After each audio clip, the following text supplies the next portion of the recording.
अधीररंजन जी, इस बार आपने आपका कॉन्ट्रैक्ट उनको दे दिया है क्या?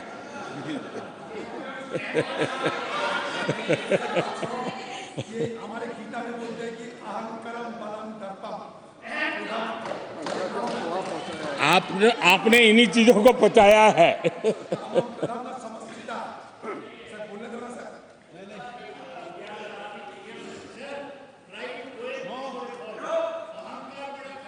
आदरणीय अध्यक्ष महोदय,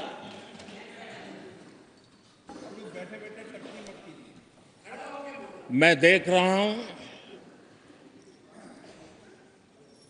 कि आप में से बहुत लोग चुनाव लड़ने का हौसला भी खो चुके हैं। और मैंने सुना है बहुत लोग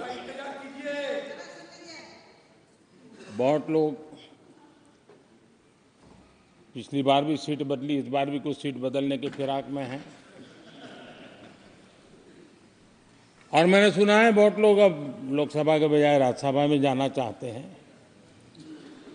तो स्थितियों का आकलन करके वो अपना अपना रास्ता ढूंढ रहे हैं।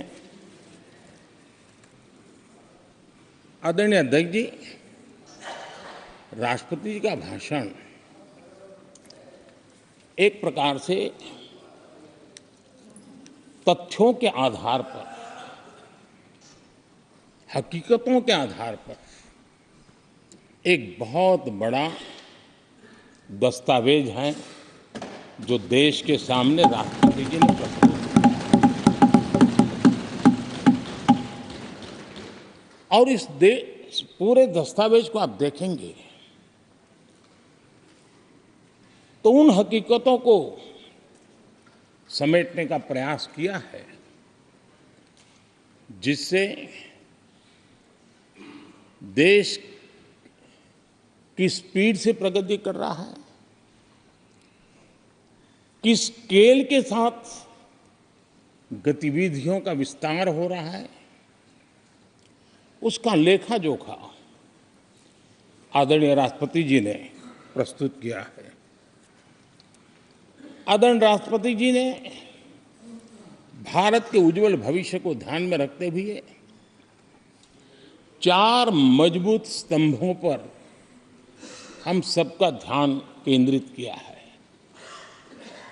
और उनका सही आकलन है कि देश के 4 स्तंभ जितने ज्यादा मजबूत होंगे, जितने ज्यादा विकसित होंगे, जितने ज्यादा समृद्ध होंगे, हमारा देश उतना ही समृद्ध होगा, उतना ही तेजी से समृद्ध होगा। और उन्होंने इन 4 स्तंभों का उल्लेख करते हुए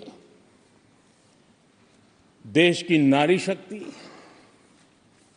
देश की युवा शक्ति, देश के हमारे गरीब भाई बहन और देश के हमारे किसान, हमारे मछुआरे, हमारे पशुपालक, उनकी चर्चा की है। इनके सशक्तिकरण के माध्यम से राष्ट्र के विकसित भारत के लक्ष्य को प्राप्त करने की जो राह है, उसका स्पष्ट दिशा निर्देश आदरणीय राष्ट्रपति जी ने कहा है। अच्छा हो सकता है आपके यहाँ फिशरमैन माइनॉरिटी के ना हो सकता है आपके यहाँ पशुपालक माइनॉरिटी के ना हो सकता है किसान आपके यहाँ माइनॉरिटी के ना हो सकता है महिलाएं आपके यहाँ माइनॉरिटी में ना हो सकता है कि आपके यहाँ युवा में माइनॉरिटी। क्या हो गया है दादा? क्या देश के युवा जी की बात होती है?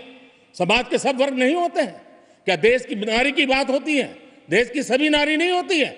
कब तक टुकड़ों में सोचते रहोगे? कब तक समाज को बांटते रहोगे? सब सीमा करो, बहुत तोड़ा देश को।